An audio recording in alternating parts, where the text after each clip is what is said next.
Good Friday afternoon. I'm Charity Menifee, Director of Communicable and Environmental Disease and Emergency Preparedness at the Knox County Health Department. Our moment of gratitude today is dedicated to organizations such as Visit Knoxville and the Knoxville Chamber and our entire business reopening team. The individuals in these groups have been instrumental in providing guidance to individuals as they navigate through managing and operating their businesses safely during the pandemic. This team has been a sounding board for feedback, questions, and concerns, while continually providing education and clarification when needed. So thank you to them.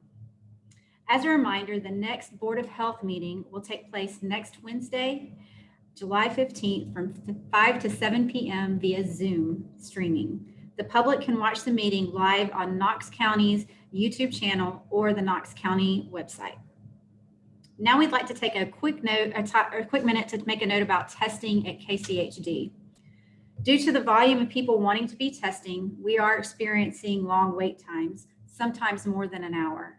Our team is working as quickly and as efficiently as they can, testing well over 400 people a day at our one location.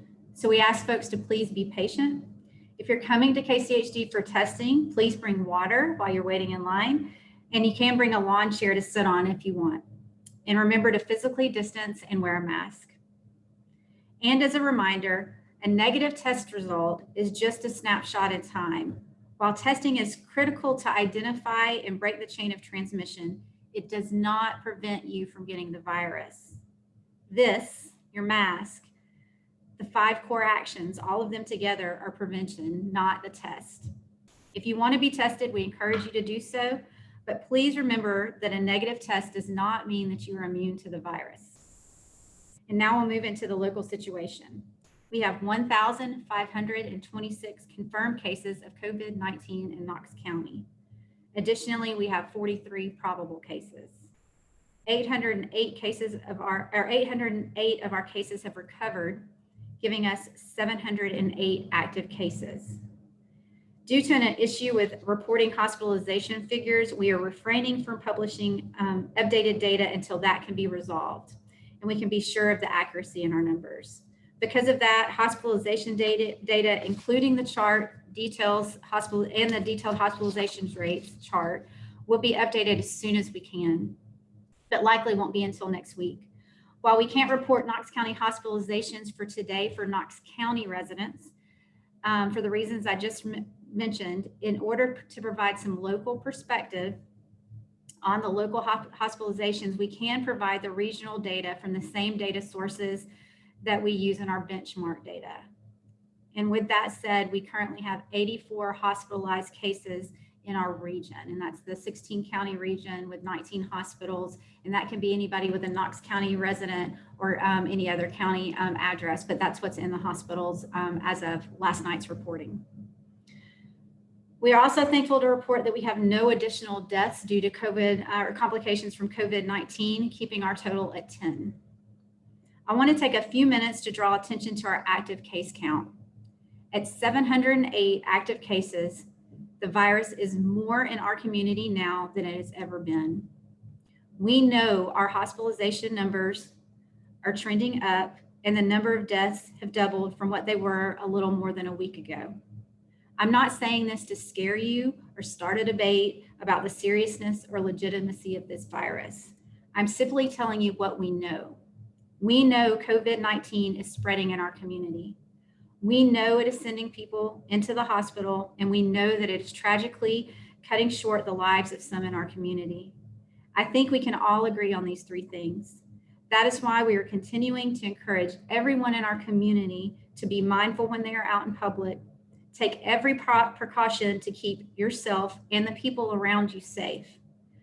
Knox County is a wonderful place with a reputation for looking out for our neighbors. That's all we're asking you to do now.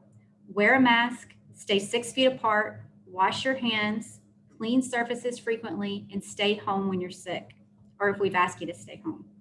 You have the power to reduce the spread of COVID-19 in our community, which will likely save lives. We know this isn't easy, and it's hard to see the light at the end of the tunnel, But please know we are all in this together, and that's the only way that we are going to get out of it. I'll now open it up for questions. Any questions? Please go ahead and submit them into the chat feature now. And please remember to type your name and the media outlet that you're with. First question is from Elise with WBIR. The city of Knoxville said it will start sharing the county's positivity rate each day. Can you please talk about that decision and what the number means? So they're likely using the numbers that are available on our website, which would have the daily cases and the total testing number that we're providing weekly on the website. We are not doing that because we are very concerned and we very much hold high standards to the data that we are putting out on the website. And as we've mentioned several times before, there's questions in the denominator there. So there's questions from us, from our perspective, in the number of tests that we're seeing that are being put into the system. For example, we know that there are tests that are done in the doctor's office that never go to the lab, and we get those positives, but there's not a good way for us to get those negatives, and we don't think we're always getting those. That's just an example of some of the issues that we see. So we report our testing numbers as a sample of the data, and you can look at what the trends look like, and people can do their math and see if the positivity rate based on those numbers are changing or not. And I'm guessing the mayor's office is going to be doing that, and that's fine. It still will show you some information, but we hold very high standards to the information and the data accuracy that we're putting on our website, and want to continue to do so. So that's why we don't do it. From Claire with WUOT, what guidance have you given the Knox County Sheriff's Office in terms of ventilation, masks, and social distancing in jails? There's a great deal of information available from the CDC that we shared with the jails early on with the Knox County Detention Facility, and have provided that to them. And there's guidance on all of those things about how to appropriately and try to safely protect both the folks that are inmates in the facility as well as staff that are there as well. So CDC guidance specifically that's available on their website is what we've provided them. From Jeff with WATE, can you elaborate on the issue with hospitalization data? Has something changed? Not a lot. Nothing's really changed per se, except for our processes on how we've been gathering data. We said we did some process changes this week, and we just had some concerns about the accuracy of the data that we pulled out today. And it's not on how the hospital is reporting to us, it's how we're collecting and pulling the information out of our data. And so we just, again, want to be on the safe side and make sure that we're putting out the most accurate information that we have. And we didn't feel great about it today. So we're looking at our spreadsheets and how we're calculating the information, and are working on that over this weekend. From Elise with WBIR, what labs are you all using to process test results? It's that specifically for Knox County Health Department's testing, because there's a lot of testing being done in the community. Yeah, Elise, if you could clarify. I will talk about us right now. We have several contracts. Our primary for what we're doing in our in-house testing has been AEL lab. We also work with Path Group in some cases, especially when we go out of the building and do testing for cluster situations or that type of thing. And we also always have access for clusters specifically with the Tennessee State Public Health Lab. Those are our three primary labs that we're using right now. Elisa's follow-up question is, why is the turnaround so quick compared to the rest of the state and parts of our nation? I think I talked about this a little bit on Wednesday, but I can elaborate a little bit more. So the information that you see on our website is all of the testing information that we have that's coming in. And so it also has the timeframes that we're seeing for those tests that are being done in the doctor's office that never has to go to a lab. So like the Abbott platform that you've probably heard about. That comes directly to us, and those usually we get same day, and that's a large chunk of our testing that we're seeing in the community. And then there's others that go to the labs, and it could be to AEL or LabCorp or Quest or Integrity. There's a lot of different other labs that it can be going to, and there's variation and delays with those labs. Some right now are experiencing delays. We're seeing delays from AEL. That's why we've said that our testing has taken a little bit more time coming back, but it really varies on when they're able to get their supplies in and their internal lab capacity. So our number on our website for our benchmark data to bring it all back together is a combination of all of of that. And that's the average for all of that testing. So it can be same day reporting up to 10 days. And that's where we're getting that, that middle ground average number that you're seeing, which I think right now is a little less than 4 days on our website. From Jeff with WATE, do you have any new numbers on enforcement/education actions against businesses or individuals when it comes to masks or other guideline violations? We actually talked about getting that, and I did not get it before I walked in the door, so we'll follow up and get that information out to you. And Jeff, I can tell you that as of yesterday, when we checked this number, we had about 175 complaints of perceived violations regarding masks at businesses. So hopefully that answers your question. Thanks, Kelsey.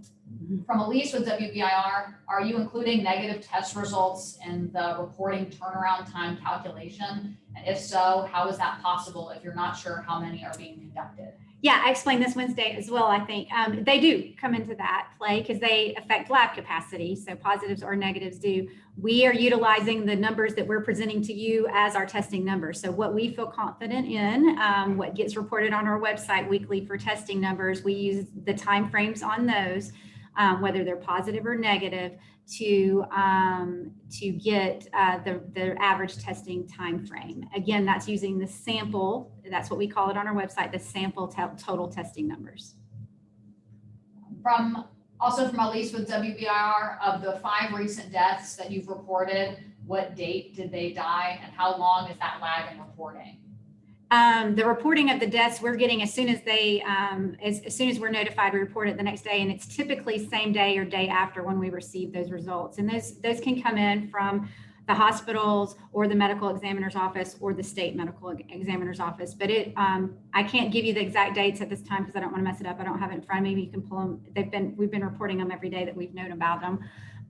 But again, typically it's the day of or the next day, business day. Actually, not even the next business day, the next day. From Jeff with WATE, the number of new cases being reported went down today, just a fluke, or is it possible this week was just a peak? We don't know. We need to kind of get some more days and see over time. That's why we kind of do all of our reporting typically, and we look back at a 2-week time period. It also could be there have been lab delays. The governor's talked about them. I just talked about, what we're seeing with AEL. So some of it could be due to that. And I think that's a point I want to pivot to one point that we want everybody to hear is if you've been tested and you're having a delay in getting your test results and you're sick, you're symptomatic, or you've been a contact to a case, you need to stay home while you're waiting. So it's going to be the period that you need to stay home anyway if you have COVID or if you've been a contact. But please, please don't go out if you're feeling bad just because you haven't received a test result back. From Alex with News Talk 98.7, we've heard from some nurses that some rapid result testing is more likely to produce a false positive result. Do you have any evidence to support or argue that point? A lot of folks in the scientific community are looking at the efficacy of all the tests that are being done, including those rapid tests. There's not a consensus right now. We've seen both ends, to be honest. We've seen where people have received a rapid test and it was negative, and then they got a PCR and it was positive, and we've seen it the other way. It's not frequent on either direction, but it does happen. But a positive is counted as a positive, and we treat it as a positive no matter what. So, because there's no true way to know if that was really a false positive or not when you're doing the investigations and that type of thing. From Elise with WBIR, we're 1 week in with a mask mandate. How has it gone so far? And do you expect to see it make a difference in our case numbers? And if so, at what point do you think it'll be reflected in the data? Well, we really hope and we really want it to make a difference in those case numbers. And it's going to take some time to see that. So typically, give it a couple of weeks. We have a 14-day incubation period. So anybody can start showing symptoms within that time frame. And then it takes some time for people to typically go get tested if they've gotten symptoms and wanted to seek out testing. So usually a couple of weeks is when we'll start to know if we're seeing a difference in behavior and activities and all of those things. Anecdotally, when I've had to go out, I am seeing more people in masks, and that's encouraging, and we want that to continue to go up. It's very important, but there's right now a lot of evidence that supports, that shows that they do help. And that's from the scientific literature that's out there. That's the consensus that's there right now from the international and the national community, that there is evidence that they do help. Her follow-up question in regards to the mask is, how many complaints have you received and how are those handled? I think Kelsey just reported on the number from yesterday of complaints, and we can get the exact number today back out to you if you want. And it's our normal processes. So if it is a business that we regulate, it goes to our environmental health division, and they follow up generally with education, providing them the guidance and the documents that they need, the signs they need to post. And we kind of follow through our normal processes in that area. And then we are working with city and other partner organizations for areas where they have regulatory authority to follow up when businesses or organizations fall under theirs. From Scott with Compass, we've heard that FEMA and the CDC have identified Knoxville as a new national hotspot.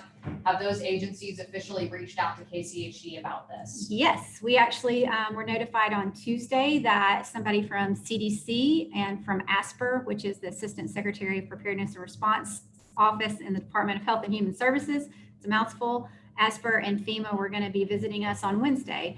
And so we had them here Wednesday afternoon, Thursday, and they left today after an out briefing. They did come because of seeing the rapid growth in cases in this area, and that was a concern to them, and wanted to offer guidance and support and hear of our concerns and being able to elevate those directly up to the federal government when they can. So, and it was a very good visit. We spoke with them, and they met with some of our partners as well. From Brian Hornback, what is a true rapid result test? Is it the minute test or a 24 to 48 hour result test? There's a lot of different ones. What I've been referring to mostly today are pretty much the Abbott platform, which is a PCR. And I don't want to tell you the wrong time frame, but if you want to look into it, it's mostly the Abbott tests that are being done in walk-in clinics and doctors' offices that do give us same-day results. And those are the ones that we're getting. We get a lot of those. From Jeff with WATE, about those perceived violations, can you elaborate on that term? Has anyone been specifically cited or educated, or any KCHD workers dispatched to a location to tell folks to mask up? We'll have to follow up. I'm not sure if we've had any citations or anything like that. I do know that our staff is absolutely following up with the complaints that come in, but to what level, we'll have to follow up and get back to you with that. We're writing that one down.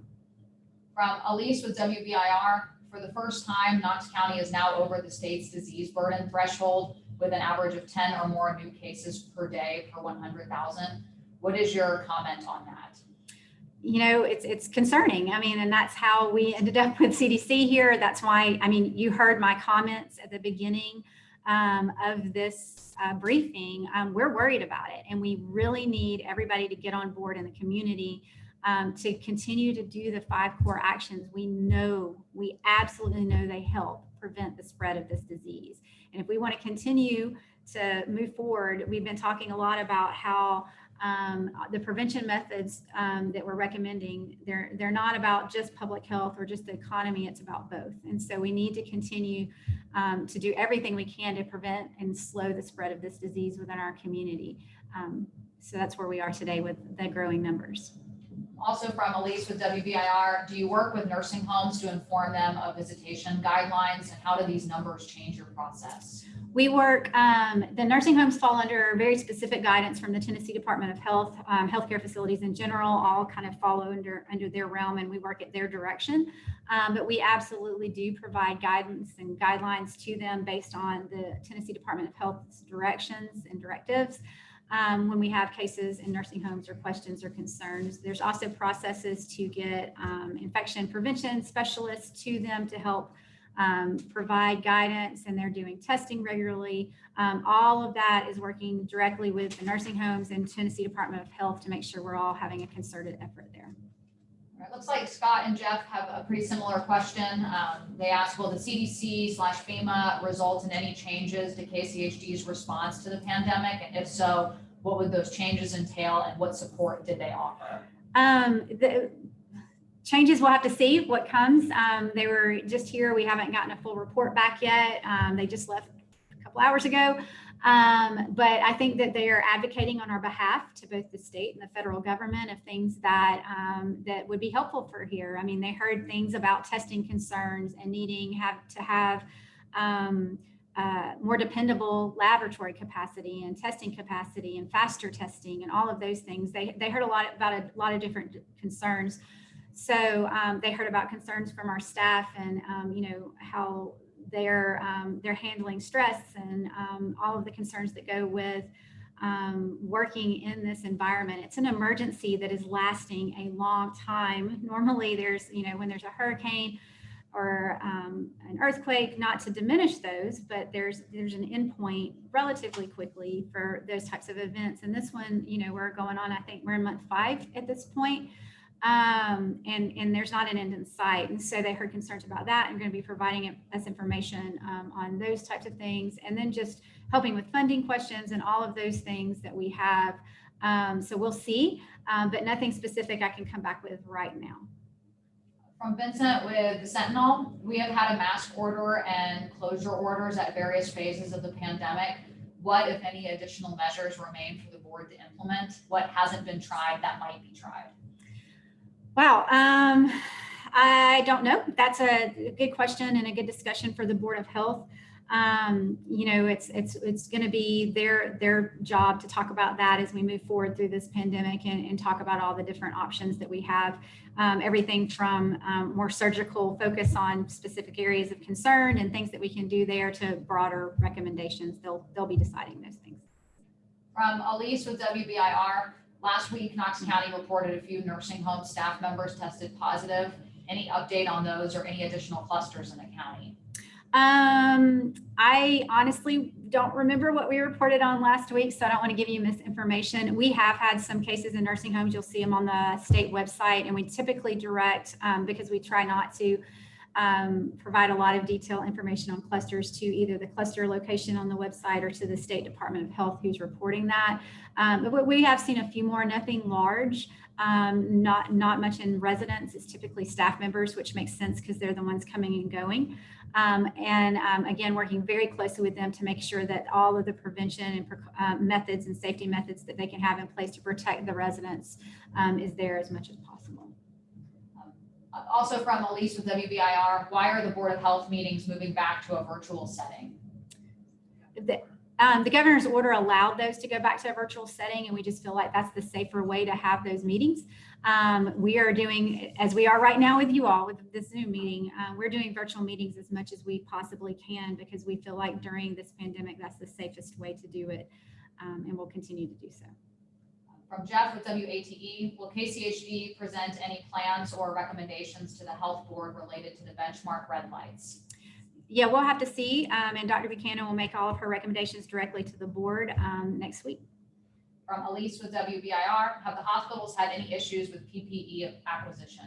We spoke with them yesterday, and so far they've said that they're doing well on that. It's always is a concern, and they're looking out ahead.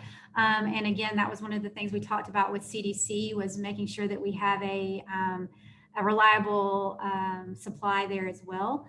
But Dr. Gray said on Wednesday as well that they feel like they have an adequate supply at this time. Any other questions? Please go ahead and submit them into the chat feature now. From Claire with WUOT, the World Health Organization formally acknowledged yesterday coronavirus may be airborne and issued new guidance about ventilation. Does this give you any new concern about jails and any other crowded spaces in Knox County? It is concerning. We're waiting on all the full guidance to come out from that. They do still also say that the primary method of contact would be, or method of transmission is that direct droplet contact, close contact from individuals.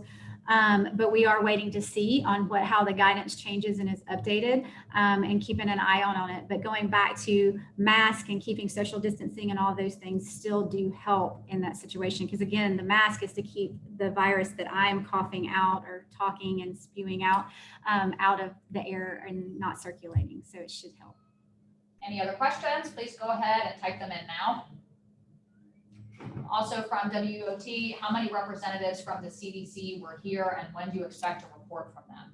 We had one from CDC, one from ASPR, and one from FEMA, and hopefully in the near future. They are going on another assignment, and so I don't know the exact time frame at this point. Any other questions?